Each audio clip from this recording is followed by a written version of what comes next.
بسم اللہ الرحمن الرحیم۔ اللہ پاک کے بابرکت نام سے شروع جو بڑا ہی مہربان نہایت رحم کرنے والا ہے۔ السلام علیکم ورحمۃ اللہ وبرکاتہ۔ کیسے ہیں سب عزیز دوستوں؟ امید کرتی ہوں کہ آپ سب ایمان کی بہترین حالتوں میں ہوں گے۔ عزیز دوستوں، کبھی آپ نے سوچا کہ دنیا میں ایک ایسی جگہ بھی ہے جہاں پہنچ کر دل سکون پا لیتا ہے، جہاں آنکھیں خود بخود نم ہو جاتی ہیں، جہاں انسان دنیا کی ہر فکر بھول کر صرف اور صرف اپنے رب کو یاد کرتا ہے؟ وہ جگہ ہے کعبۃ اللہ۔ وہ گھر ہے جسے دیکھنے کے لیے کروڑوں دل تڑپتے ہیں، اور وہ عبادت جسے اسلام نے زندگی کا عظیم ترین سفر قرار دیا ہے۔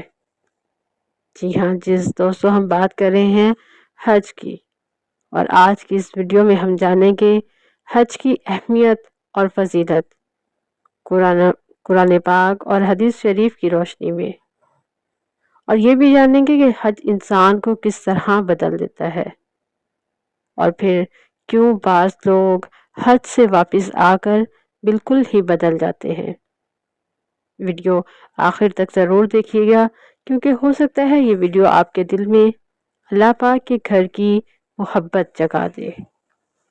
سب سے پہلے اگر ہم حج کی تعریف کریں تو اسلام کے 5 ارکان میں سے ایک اہم ترین عبادت حج ہے، اور جس کا لغوی معنی ہے قصد کرنا یا ارادہ کرنا۔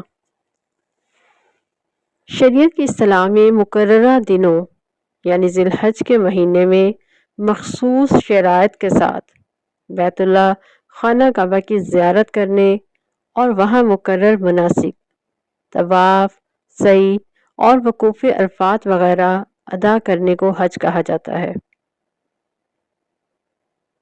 یہ ہر اس مسلمان پر زندگی میں ایک بار فرض ہے جو جسمانی اور مالی اعتبار سے صاحب استطاعت، یعنی سفر کے اخراجات اور گھر والوں کا خرچ اٹھانے کے قابل ہو۔ یہ اسلامی سال کے آخری مہینے ذی الحج کی 8 تاریخ سے 13 کے درمیان مخصوص ایام میں ادا کیا جاتا ہے۔ عزیز دوستو، حج اسلام کا 5واں رکن ہے اور گناہوں کی معافی اور اللہ تعالیٰ کی رضا کے حصول اور مسلمانوں کی عالمگیر اخوت کا عظیم ترین ذریعہ ہے۔ اسے ہم ذرا مزید تفصیل میں جانتے ہیں کہ ارکان اسلام کے حسین امتزاج سے بننے والی خوبصورت عمارت اسلام کا 5واں اور اہم ستون فریضہ حج کی ادائیگی ہے۔ اسلام کی نظم و ضبط عبادت کا تصور 2 چیزوں پر منحصر ہوتا ہے، ایک جسمانی عبادت اور دوسرا مالی عبادت، اور اس عبادت کے نظام کا محور و مرکز اللہ تعالیٰ کی ذات ہوتی ہے، جیسا کہ خود اللہ تعالیٰ نے اپنی کتاب ہدایت میں ارشاد فرمایا ہے۔ سورہ ذریات میں اللہ تعالیٰ کا ارشاد ہے، اور میں نے جن اور آدمی اس لیے بنائے ہیں کہ میری بندگی کریں۔ تو پھر جب تک عبادت میں رضائے الہی پیش نظر نہ ہو تو عبادت نہیں ہوتی۔ عزیز دوستو، حج بھی اسلام کا وہ نظام عبادت ہے جس میں فقط بندہ اپنے مالک حقیقی کی رضا کے لیے اپنا سب کچھ چھوڑ کر ایک مخصوص لباس زیب تن کیے صدائے لبیک سے اپنی زندگی اور بندگی کا اظہار کرتا ہے۔ نیز اسلامی نظام عبادت میں حج کو ایک مرکزی حیثیت حاصل ہے، کیونکہ حج کی ادائیگی میں مالی اور جسمانی عبادت کا عملی پہلو پایا جاتا ہے کہ اس کی ادائیگی کے لیے مال بھی خرچ کرنا پڑتا ہے اور جانی تگودود بھی کرنی پڑتی ہے۔ اور حج کو مرکزی حیثیت اس لحاظ سے بھی حاصل ہے کہ دنیا بھر کے مسلمانوں کا ایک بہت بڑا مرکزی اجتماع سال میں ایک بار موسم حج کے مہینے میں ادا ہوتا ہے۔ عزیز دوستو، حج کے بارے میں یہ جاننا بھی ضروری ہے کہ یہ ایک منفرد عبادت ہے۔ اس میں بہت سی حکمتیں ہیں۔ اسے عاشقوں کی عبادت بھی کہا جاتا ہے کہ حج کا لباس یعنی احرام اور دیگر تمام معمولات جیسے طواف کعبہ، منا کا قیام اور عرفات و مزدلفہ میں ٹھہرنا سب عشق و محبت کے انداز ہیں کہ جیسے عاشق اپنے محبوب کی محبت میں ڈوب کر اپنے لباس رہن سہن سے بے پرواہ ہو جاتا ہے اور پھر بعض اوقات ویرانوں میں نکل جاتا ہے، ایسے ہی اللہ تعالیٰ کے عاشق بندے ایام حج پہ اپنے معمول کے لباس اور رہن سہن کو چھوڑ کر محبت الہی میں گم ہو کر عاشقانہ وضع اختیار کر لیتے ہیں۔ تب آپ کی صورت میں اپنے محبوب حقیقی کے گھر کے چکر لگاتے ہیں اور پھر منا اور عرفات کے ویرانوں میں نکل جاتے ہیں۔ نیز حج بارگاہ خداوندی میں پیشی کے تصور کو بھی اجاگر کرتا ہے کہ جیسے امیر و غریب، چھوٹا بڑا، شاہ و گدا سب بروز قیامت اپنی دینوی پہچان کو چھوڑ کر عاجزانہ طور پر بارگاہ الہی میں پیش ہوں گے۔ اسی طرح حج کے دن سب اپنے دینوی تعارف اور شان و شوکت کو چھوڑ کر عاجزانہ دل کے ساتھ میدان عرفات میں بارگاہ خداوندی میں حاضر ہوتے ہیں۔ عزیز دوستو، یہاں یہ کہنا بھی مناسب ہوگا کہ سفر حج سفر آخرت کی بھی یاد دلاتا ہے کہ جیسے آدمی موت کے بعد اپنی دینوی ٹھاٹ پھاٹ کو چھوڑ کر صرف کفن پہنے آخرت کے سفر پر روانہ ہو جاتا ہے، ایسے ہی حاجی اپنے رنگ برنگے، عمدہ، مہنگے لباس اتار کر کفن سے ملتا جلتا دو سادہ سی چادروں پر مشتمل لباس پہن کر بارگاہ خداوندی میں حاضری کے سفر پر روانہ ہوتا ہے۔ عزیز دوستو، اللہ تعالیٰ نے قرآن مجید میں حج کی فرضیت، اس کی فضیلت اور اس کے بے شمار روحانی اور اخلاقی فوائد کو مختلف مقامات پر بیان فرمایا ہے۔ حج کی فضیلت اور اہمیت پر چند بنیادی قرآنی آیات اور ان کا ترجمہ درج ذیل ہے۔ حج کی فرضیت اور بیت اللہ کی عظمت۔ سورہ آل عمران میں اللہ تعالیٰ ارشاد فرماتے ہیں، اور اللہ کے لیے لوگوں پر اس گھر کا حج فرض ہے جو اس تک پہنچنے کی استطاعت رکھتا ہو، اور جو کوئی انکار کرے تو یاد رکھے کہ اللہ تعالیٰ تمام جہانوں سے بے نیاز ہے۔ سورہ حج میں اللہ تعالیٰ کا ارشاد ہے، اور لوگوں میں حج کا اعلان کر دو، وہ تمہارے پاس پیدل آئیں گے اور ہر دبلے پتلے اونٹ پر بھی سوار ہو کر جو دور دراز کی راستوں اور گھاٹیوں سے آئیں گے۔ حج کے بنیادی مقاصد۔ سورہ حج میں اللہ تعالیٰ کا ارشاد ہے تاکہ وہ اپنے فائدے دینی اور دنیاوی دیکھیں اور مقررہ دنوں میں اللہ تعالیٰ کا نام یاد کریں۔ سورہ بقرہ میں اللہ تعالیٰ کا ارشاد ہے، اور ذات راہ یعنی سفر کا خرچ توشہ ساتھ لے لو، بے شک سب سے بہتر ذات راہ تقوی ہے، اور اے عقل والو مجھ سے ڈرتے رہا کرو۔ اللہ تعالیٰ کی رضا اور اطاعت کا جذبہ۔ عزیزوں سے سورہ بقرہ میں ایک اور جگہ ارشاد ہے، اور حج اور عمرہ کو اللہ تعالیٰ کے لیے پورا کرو، یعنی آپ کا مقصد صرف اور صرف اللہ پاک کی ذات ہونی چاہیے۔ حج کے دوران گناہوں اور جھگڑوں سے اجتناب۔ سورہ بقرہ میں اللہ تعالیٰ کا ارشاد ہے کہ حج کے مہینے معلوم اور مقرر ہیں، بس جو شخص ان میں حج فرض کر لے تو وہ حج کے دوران نہ کوئی فحش بات کرے اور نہ کہ گناہ کا کام کرے اور نہ ہی آپس میں جھگڑا کرے۔ عزیز دوستو، حج ہر اس مسلمان پر فرض ہے جو کہ مالی استطاعت رکھتا ہو، جسمانی طاقت رکھتا ہو، جس کا راستہ محفوظ ہو۔ لیکن اب سوال یہ ہے کہ اللہ تعالیٰ نے حج کو اتنی اہم عبادت کیوں بنایا؟ کیونکہ حج انسان کو اللہ تعالیٰ کے قریب لے جاتا ہے، یہ انسان کے غرور کو توڑتا ہے، یہ دل کو نرم کرتا ہے، یہ انسان کو دنیا سے ہٹا کر آخرت کی یاد دلاتا ہے۔ عزیز دوستو، سوچنے کی بات ہے کہ حج کا سفر کہاں سے شروع ہوا۔ یہ سفر شروع ہوتا ہے حضرت ابراہیم علیہ السلام سے۔ حج کی تاریخ بہت پرانی ہے۔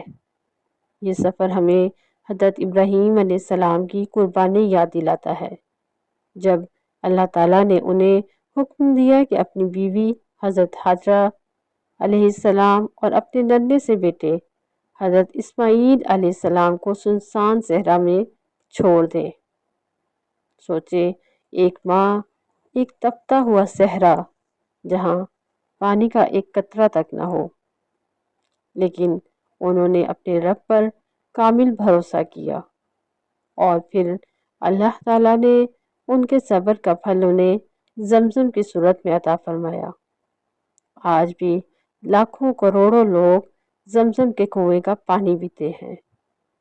اور پھر اللہ تعالیٰ نے حضرت ابراہیم علیہ السلام کو حکم دیا کہ لوگوں میں حج کا اعلان کر دو۔ اس بات کو سورہ بقرہ میں بھی ارشاد کیا گیا ہے، اور آج ہزاروں سال بعد بھی دنیا بھر سے تمام لوگ لبیک اللہم لبیک کہتے ہوئے پہنچتے ہیں۔ اب سوچنے کی بات ہے کہ یہ معجزہ نہیں تو اور کیا ہے۔ عزیز دوستو، سوچنے کی بات ہے کہ کچھ لوگ ساری زندگی پیسہ کماتے رہ جاتے ہیں، لیکن اللہ تعالیٰ کے گھر نہیں پہنچ پاتے، اور کچھ ایسے لوگ بھی ہوتے ہیں جنہیں اللہ تعالیٰ خود چن لیتا ہے۔ یا اگر اللہ تعالیٰ آج آپ کو حج پر بلا لے تو کیا پھر آپ تیار ہیں؟ عزیز دوستو، حج کے درمیان پڑھے جانے والے کلمات صرف الفاظ نہیں، بلکہ یہ ایک بندے کی اپنے رب کے سامنے حاضری ہوتی ہے۔ اپنے رب کے سامنے اپنے آپ کو جھکا دینا ہوتا ہے۔ جب حاجی احرام باندھتا ہے تو وہ کہتا ہے، لبیک اللہم لبیک لبیک لا شریک لک لبیک۔ اس کا مطلب کیا ہے؟ اس کا مطلب ہے کہ اللہ، میں حاضر ہوں، میں حاضر ہوں۔ اور یہ صرف زبان کے الفاظ نہیں، بلکہ یہ اس کے دل کی پکار ہے کہ یعنی اے اللہ پاک، میں تیرے ہر حکم پر حاضر ہوں، میں اپنی تمام خواہشات چھوڑ کر حاضر ہوں، میں اپنی گناہوں بھری زندگی سے توبہ کر کے حاضر ہوں۔ عزیز دوستو، احرام کا سفید لباس یہ صرف کپڑا نہیں، بلکہ یہ موت کی یاد ہے۔ یہ انسان کو یاد دلاتا ہے کہ ایک دن تم نے بھی دنیا چھوڑ دینی ہے۔ نہ پھر دولت ساتھ جائے گی، اور نہ ہی غرور، نہ ہی کوئی عہدہ، صرف اور صرف آپ کے نیک اعمال آپ کے ساتھ ہوں گے۔ حج میں بادشاہ اور غریب ایک جیسے نظر آتے ہیں، اور یہ اسلام کی سب سے بڑی خوبصورتی ہے۔ اسلام انسانوں کو برابر مقام دیتا ہے۔ ابھی ہم حج کی فضیلت پر چند احادیث کو شامل کرتے ہیں۔ تمام گناہوں کی معافی۔ حضرت ابو ہریرہ رضی اللہ تعالیٰ عنہ سے روایت ہے کہ رسول کریم صلی اللہ علیہ وآلہ وسلم نے ارشاد فرمایا، جس نے اللہ کے لیے حج کیا اور اس دوران کوئی فحش بات نہ کی اور نہ ہی کوئی گناہ، تو وہ گناہوں سے اس طرح پاک ہو کر لوٹے گا جیسے آج ہی اسے اس کی ماں نے چنا ہو۔ نمبر 2 ہے حج مبرور کا بہترین صلہ۔ حضرت ابو ہریرہ رضی اللہ تعالیٰ عنہ سے ہی روایت ہے کہ آپ صلی اللہ علیہ وآلہ وسلم سے پوچھا گیا، کون سا عمل سب سے افضل ہے؟ آپ صلی اللہ علیہ وآلہ وسلم نے فرمایا کہ اللہ تعالیٰ اور اس کے رسول صلی اللہ علیہ وآلہ وسلم پر ایمان لانا۔ پوچھا گیا، اس کے بعد کون سا ہے؟ تو آپ نے فرمایا کہ اللہ تعالیٰ کی راہ میں جہاد کرنا۔ عرض کیا گیا کہ پھر اس کے بعد کون سا ہے؟ تو آپ صلی اللہ علیہ وآلہ وسلم نے ارشاد فرمایا کہ حج مبرور، یعنی وہ حج جو مقبول ہو۔ حج مقبول کا بدلہ صرف جنت ہے۔ نبی کریم صلی اللہ علیہ وآلہ وسلم کا ارشاد ہے کہ ایک عمرہ دوسرے عمرے تک کے گناہوں کا کفارہ ہے، اور حج مبرور کا بدلہ جنت کے سوا تو اور کچھ ہو ہی نہیں سکتا۔ محتاجی اور گناہوں کا خاتمہ۔ حضرت عمر بن خطاب رضی اللہ تعالیٰ عنہ سے روایت ہے کہ رسول کریم صلی اللہ علیہ وآلہ وسلم نے ارشاد فرمایا، حج اور عمرہ پے در پے کرتے رہو، کیونکہ یہ دونوں فقر اور گناہوں کو اس طرح دور کر دیتے ہیں جس طرح بھٹی لوہے، سونے اور چاندی کے میال کی جال کو جلا کر ختم کر دیتی ہے۔ استطاعت کے باوجود حج نہ کرنے والوں کو اللہ تعالیٰ اپنے ذمے سے نکال دیتے ہیں۔ حضرت ابو امامہ رضی اللہ تعالیٰ عنہ سے روایت ہے کہ نبی کریم صلی اللہ علیہ وآلہ وسلم کا پاک ارشاد ہے، جس شخص کو فریضہ حج کی ادائیگی میں کوئی ظاہری ضرورت یا کوئی ظالم بادشاہ یا روکنے والی بیماری یعنی سخت مرض نہ روکے اور وہ پھر بھی حج نہ کرے، یعنی فریضہ حج کی ادائیگی کے بغیر ہی مر جائے، تو چاہے وہ یہودی ہو کر مرے یا عیسائی ہو کر، اللہ تعالیٰ کو اس کی کوئی فکر نہیں۔ اس عظیم سعادت کو حاصل کرنے والوں کو بخشش کی نوید سناتے ہوئے نبی کریم صلی اللہ علیہ وآلہ وسلم نے ارشاد فرمایا، حج اور عمرہ کرنے والے اللہ تعالیٰ کے مہمان ہیں، وہ اس سے دعا کریں تو ان کی دعا اللہ تعالیٰ قبول کرتا ہے، اور اگر اس سے بخشش طلب کریں تو انہیں بخش دیتا ہے۔ ایک روایت میں ہے کہ جہاد کرنے والا، حج کرنے والا اور عمرہ کرنے والا کے الفاظ بھی شامل ہیں۔ ایک اور مقام پر نبی کریم صلی اللہ علیہ وآلہ وسلم کا ارشاد ہے کہ جو شخص بیت اللہ میں داخل ہو گیا وہ نیکی میں داخل ہو گیا اور برائی سے خارج ہو کر مغفرت پا گیا۔ ماشاءاللہ، حج کرنے والوں کے لیے کتنی ہی خوبصورت سعادتیں ہیں جو اللہ پاک نے اپنے ان تمام نیک بندوں پر ظاہر کی ہیں جو اللہ تعالیٰ کے گھر کا حج کرتے ہیں، بیت اللہ کا طواف کرتے ہیں۔ یہاں ایک بات ضرور کہوں گی کہ اگر آپ حج پر نہیں جا سکے تو مایوس نہ ہوں، آج ہی اپنے دل کو آپ بدلیں، نماز کی پابندی شروع کریں، گناہوں سے توبہ کریں، قرآن پاک سے اپنے تعلق کو مضبوط کریں، والدین کی خدمت کریں، لوگوں کو دل سے معاف کریں اور اللہ پاک سے دعا کریں کہ اے اللہ پاک مجھے بھی اپنے گھر کا مہمان بنا لے۔ عزیز دوستو، یقین کریں کہ جب اللہ پاک بلاتا ہے تو راستے خود بخود بن جاتے ہیں۔ دعا ہے کہ اللہ تعالیٰ ہم سب کو اپنے گھر کا حج نصیب فرمائے، اپنے گھر کی زیارت نصیب فرمائے، اپنے گھر کا طواف نصیب فرمائے، آمین یا رب العالمین۔ اس ویڈیو کا بقیہ حصہ انشاءاللہ دوبارہ جلدی اپلوڈ کیا جائے گا۔ اپنی خاص دعاؤں میں یاد رکھیں، جزاک اللہ خیرا کثیرا فی الدنیا والآخرہ، صلی اللہ علیہ وآلہ وسلم۔